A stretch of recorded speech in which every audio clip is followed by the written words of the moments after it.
Well, hello, minders from all over this blue marble hanging in space. I hope everybody's doing wonderful. This is playtime. Playtime with colors. We are going to play, and as promised, I'm going to take you around the palette, probably in multiple episodes. Hopefully do some demos interspersed in those episodes. But for a little while at least, we're going to be using this palette, the Mind of Watercolor palette of 10 colors, and show you its usefulness. I'm hoping it'll educate you, could reinforce areas you already know about. I'm hoping it'll be useful no matter what brand of watercolor you have, and we'll just take it wherever it goes. Now before we start, I wanted to just kind of cover one thing about palette setup. I get this question a lot whenever I talk a lot about M-gram, and that's what about the colors oozing or moving or running out of their wells? Like if you're a plein air painter, for instance, and you pack this palette up and you have it sitting vertically. What about that? Do I have a problem with that? Or some people just say they do have a problem with that. How I approach it, and I have never had a problem. I live in South Carolina, and we have a fairly humid climate here, especially in the summertime, and I've never had a problem. This palette, since I filled it, has not been closed. It's been sitting out air drying for a week, and for me that's been the key. I want to show you this palette. This is part of the Gorilla Painter Pochade box. And I filled these with M-gram. This is all M-gram. And I haven't used this palette in a while, but this palette gets stored literally upside down. And these paints have never moved one iota. So I just want to say it is possible to squeeze out these palettes, let them dry for a long time. That's the key. And not have them ooze or move or whatever.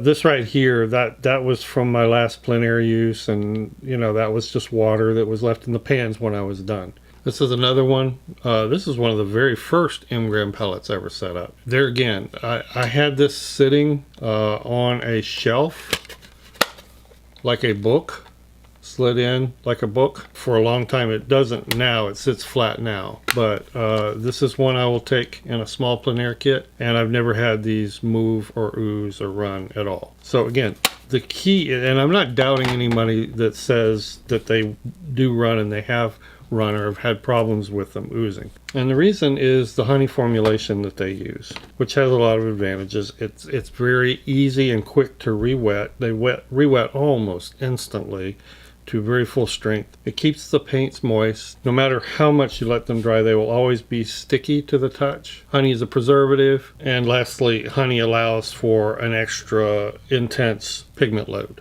that you don't get with just normal binders. At least that's their claim. So, but again, addressing the running issue, that's what I found. And the key to me is just letting them set for literally days and maybe even weeks. Just like this, air dry. When I know they're ready, I'll press on them. They will always be sticky, as I said. They'll always be sticky. You'll probably have paint come off on your finger, but if you press, it should be very firm, like dried chewing gum on the bottom of a table. If you press and you get a lot of give, that means that the lower layers on underneath is not dry yet. When you put in paint particularly heavy, like I did here, see, I'm pressing on this and it's still very soft. So I'm going to let this dry, air dry, until it's literally not hard, but you know, firm. Now different colors will firm up or not firm up to different rates, so just note that, but it should be fairly firm. This is still a little soft in a couple places, this Phthalo Green. I may use this palette as a plein air palette, so I want these to be extremely firm. My studio palette is always flat, so I don't really care about that. And if you're going to have a studio palette that always lays flat, you're not going to need to care about it. Anyway, I just wanted to address that quickly. That's really not what this video is about, but I always get questions about that. All right, so what are we going to talk about today? Well, I wanted to start with what I called the blue split, which is actually a blue and a green. I figured that probably raised the most eyebrows. I'm going to go ahead and dirty up this palette right in front of you guys' eyes. I wanted to feature these colors first. I mean, M-gram's Ultramarine Blue is just absolutely gorgeous. Just going to swatch it here. Good old PB29. M-gram rates this as their top light fastness, transparent, and granulating. All right, let's go ahead and put down the Phthalo Green Blue shade. And it's interesting because when I first picked M. Graham, I had mostly been using Cotman and Van Gogh, which are two student grade watercolor brands. And neither of them is very good, I don't think. You know, I had issues with them, but I didn't know why. You know, I had a lot to learn. Yeah, I was a good illustrator and painter, but I didn't know a lot about the science and the technology, I guess you could call it, chemistry maybe, behind watercolor and watercolor pigments. I thought, oh, they're very vibrant. The first time I saw heavy granulation, I did all kinds of medium as an illustrator. Airbrush, acrylic, oils. I loved oils. Colored pencil, did a lot of colored pencil. Of course, did a lot of digital. The first time I ever saw, we're probably going back 20 years now, heavy granulation was in an M. Graham color, and I thought it was defective. I didn't understand it. And it wasn't on a painting, it was on the palette. I saw all these specks. I thought, what's contaminated my paint? You know, of course, as I learned what granulation was, then it was like, okay. But as I used it and I learned more about artist grade paints versus the ones I had been using, I tried other brands. Da Vinci was another one I had tried early on. It was okay. I had a couple of tubes of Winsor Newton Pro, you know, the Pro grade. I just didn't use it that much. I didn't like how hard it would get on the palette. And I kept coming back to this because of how it would re-wet like ink almost instantly. So that was like one of the first things, and how intense it was. So Phthalo Green is the other one. PG7. These are going to be our focus today. I may bring some other colors in there, but it's all going to be revolving around these two. Because I want to talk about this as a split, which technically, again, it's not. That was just an aside on how I started using M. Graham. What I want to do here is just show you some ideas, show you some thoughts for typical hues you would encounter on other palettes or in other sets. This is going to be a little bit unorthodox, but bear with me. This is a Butcher Tray palette, porcelain coated. These are great. They're pretty much like ceramics in that they will come clean to absolute white. These palettes eventually will not. They will stain over time. I got the idea to use this as sort of a mixing whiteboard, and I've done that a few times. It kind of works. All right, so I'm going to prop that there. Well, let's talk about the colors between and other blues. All you need to think about are the hues that you might use. You know, one of the first things that comes to my mind is, what about cerulean blue? Which is an opaque-ish paint, but the hue is a little more green leaning or cool leaning. And that's easy. Just touch in a little bit of the phthalo green until you get the hue you're looking for. More of a turquoise. It can be turquoise leaning, or you can lean it back towards ultramarine. So I'll go back and forth until I get something that looks cerulean. In fact, on some palettes, Mission Gold comes to mind. Their cerulean blue hue is actually phthalo blue, green shade. Now, usually cerulean blue is used in skies. It can be used elsewhere, of course. I don't like to use it anywhere else but a sky because it's got an opacity factor. But once you get that green sort of leaning, cerulean leaning look, then you just, you know, you add water and you get a nice little cerulean effect. I am often asked how I keep track of my mixes. I don't do charts. I'm not good at it. I don't have the patience for it. I admire those that do it. If I did them and did a beautiful chart, I probably wouldn't refer to them. I'm sort of too off the cuff for that. I mix visually. I don't keep track of, I used how much of this and how much of that. Let's see what we got here. And I've kept this very light, so there's been a lot of water in it. And yeah, to me that's an acceptable cerulean type hue. And I would love to use that in the sky. In fact, I do quite often. This is as close as you'll ever see me get to a charting situation. And really I'm doing this mainly for you guys. So that's mostly ultramarine blue with a little bit of the phthalo green. Now one thing I'll mention about these two colors, this is granulating and this isn't. This is heavily staining, this is less so. So depending on how wet the wash is, you may see some separation. I can see a tiny bit here.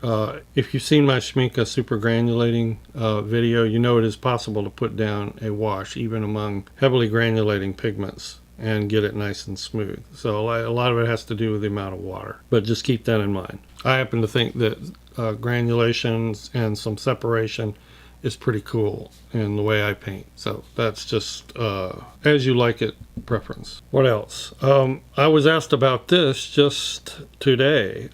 Steve, I thought you said your favorite color or one of your favorite blues was Prussian blue. Well, it is. And on my 20 color main studio palette, it's still there. I still use it. Here's the thing about Prussian blue. It has a photosensitive quality to it. I won't call it fugitive because in bright sunlight, it tends to fade. You put it in the dark and it tends to come back. That's to me not fugitive, but it is a light fast. I just like to call it a light sensitive issue. I couldn't in all good consciousness put that in here knowing that that reputation is growing. I really thought in this 10 color palette that in the end this would be more useful. Now I set up these 10 colors or chose these 10 colors based on you could either use it as is, as a very flexible color selection, very powerful color selection, or you could use it as a base for expansion. So in terms of 10 colors that could be used from now on. If you never wanted to paint with any other 10 colors, that was sort of the criteria I held, you could do it. These were powerful enough that you could do that, but it also made a good basis for expanding. So yeah, you know, if you like Prussian blue, and I don't particularly have a problem using it because even before I knew about that, I would never recommend anybody display artwork in bright sunlight or UV light without some sort of protective glass. That is like a standard disclaimer. In fact, in prints and stuff that I've sold, I've always put something in there that talks about that. All right, that's ultramarine blue. Let's make some Prussian blue. All right, and to do that, I like to get a lot darker and inkier. It's really not hard to make a Prussian blue. That right there is pretty close to me. Let's swatch that and see. It's pretty nice turquoise. It might need to be a little bluer. I'm getting some separation here. So that would be, if you like the Prussian blue hue, and again, you know, a little bit of separation doesn't bother me. But if it bothers you, yeah, you might want to buy yourself some Prussian blue. Or just buy some phthalo blue green shade. That's probably still a little green. One thing you'll see come into play a lot with colors where you have one heavily staining and one not is dominant color. So phthalo green tends to not only separate, but it soaks in, tend to start moving the ultramarine pigment around more and seeing the phthalo green staying put and kind of coming through. Very easy to get a nice range of turquoise. So I think hopefully you can see that split works pretty well with the blues that you might want to get.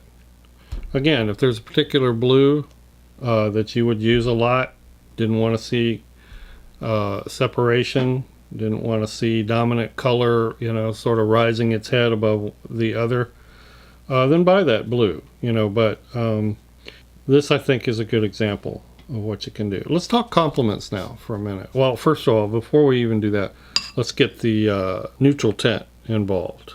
Let's go ahead and gray out that turquoise we had. You can push the neutrality as far as you want, you know, just have a gray with a basic cast to it. All right, so here's a Prussian blue, kind of tint that, and that kind of looks like a Payne's gray. That's a good description of what Payne's Gray is sometimes. Some brands. Payne's Gray can vary a lot with brands. It's being green leaning or blue leaning. Or so here's the mix I kind of had for Prussian blue, more heavily grayed. Let's gray it even more with neutral tint. Get yourself a nice little Payne's Gray looking thing going there. You have used Payne's Gray a lot in skies. In fact, one of my professors, I would call him my watercolor mentor, his sky was almost always Payne's Gray and nothing else. I always wondered, man, he might have pulled a little blue into it. I don't remember.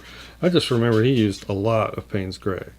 That looks like it needs to be grade cerulean mixture. It looks like it needs a little more green. I think you get the idea, you know, what neutral tint will do. And of course, you know, you can just gray out either of these colors. Put neutral tint into your ultramarine and you get this almost indanthrone indigo looking color. And bend them whichever way you want. Wanted to get that out of the way. Let's talk about complements. Now I'm going to wipe off my little mixing whiteboard here.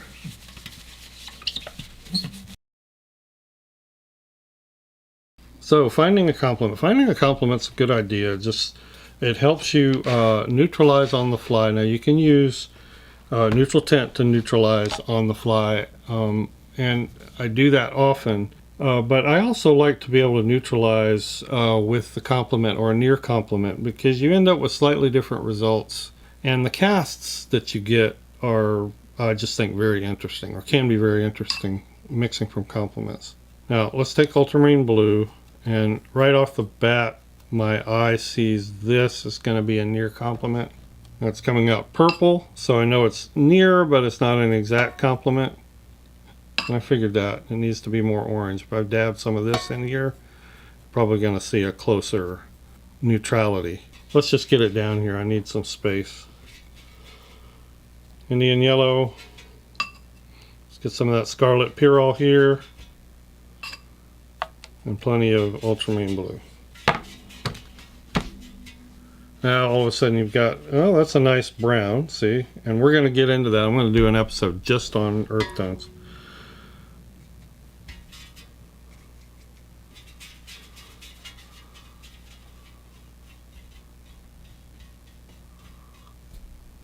But wow, I mean, look at all the different things going on in there.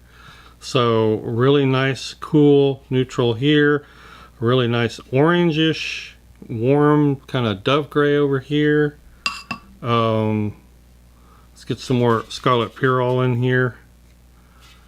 And you're starting to see a little more violet. That's why you play with complements, because of these just really interesting neutrals that you can tend to get.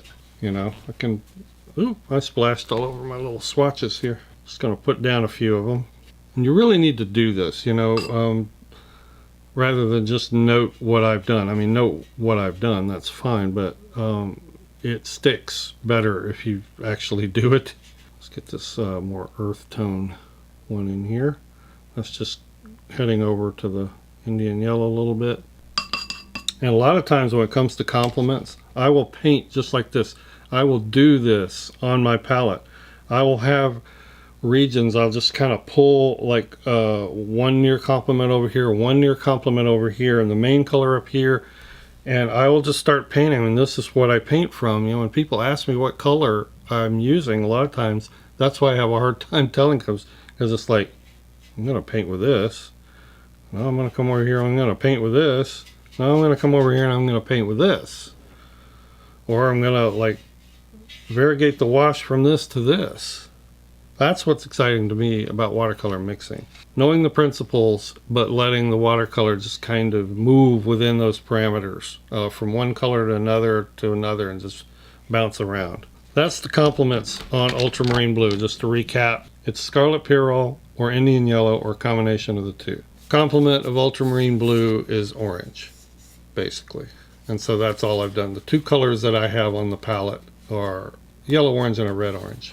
But you should discover those for yourself by mixing. They will stick in your mind better, and you'll end up with this kind of thing on your palette, which is just really exciting to paint from. rather than some set color hue, right? Let's do the same thing with Phthalo Green. Very intense color. It's a real good idea to learn how to neutralize this and memorize it, because there will be so many times that Phthalo Green on its own is just way too intense. It's heavily staining. It's just overpowering. It kind of is unnatural in terms of green, especially in landscape. On this palette, I'm going to go right for the quinacridone rose.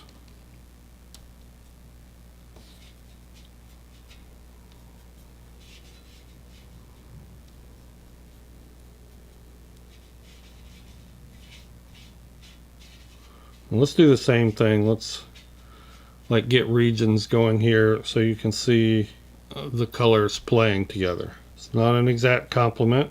If we wanted an exact complement, you're probably looking at pulling a little more of the dioxazine purple in here. Yeah, see, I see it graying a little more when I do that. So I know somewhere between these two colors is his exact complement. But again, I don't necessarily care about the exact complement. I have more fun actually with the near complements. So let's go back to this. Let's get some of this real pretty grayed violet over here. Let's get intensify the green on this side and watch those colors play. Again, I'm just talking about mostly graying and neutralizing colors. If you paint realistically or naturalistically, unless you're painting something like flowers, you're going to do a lot of neutralizing, a lot of graying out of your colors. Yeah, so that's really that's a really nice section. And once again, just to reiterate, I would be doing this right here on my palette. I would have these regions, and I would be painting my subject from here or from here. Let's take a little of this. Some of these are fairly pale, but you know, you can mix them deeper if you want to. Let's go over here and just see what's possible. I mean, this is how you paint. At least this is how I paint. This is on the fly stuff. This is stuff that you do that is in real time as you're painting a picture. One last thing I want to cover on this is just you have two of your best colors, other than neutral tint, two of your best colors here for creating black or darks. Although there are other things you can do too. So here is Ultramarine Blue and red iron oxide. Now you can bend that too. Blacks have, or darks, tend to have casts just like any other neutral. There's sort of a blue-black. Warm that black up if you want to. You got to get your paint out fairly heavy for this, but you'll get some just really nice deep blacks this way. So let's do the same thing with Phthalo Green. This is really just a dark brown or a dark olive green. That's red iron oxide. If you take Phthalo Green and the quinacridone rose, you're going to get a different dark. That's probably more black than this was. Again, your paint needs to be fairly heavy. This is the part that is kind of hard to teach, because look what you're left with on your palette. I mean, just look what you're left with. I leave this stuff. This is pure gold. I mean, it's like, where did you get that color? Oh, look at that. Where did you get that color?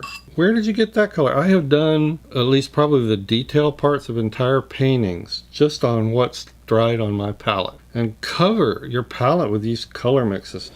All right, thanks everybody. Hope that's a help. And next time we will move on to the other colors on this palette. I'm not sure which colors we're going to do next, but we'll do something. And hopefully I'm going to do some demos, do some actually paint some things with these. So not hopefully, I will. Appreciate you watching. Thank you patrons for your support. We'll see everybody in the next video.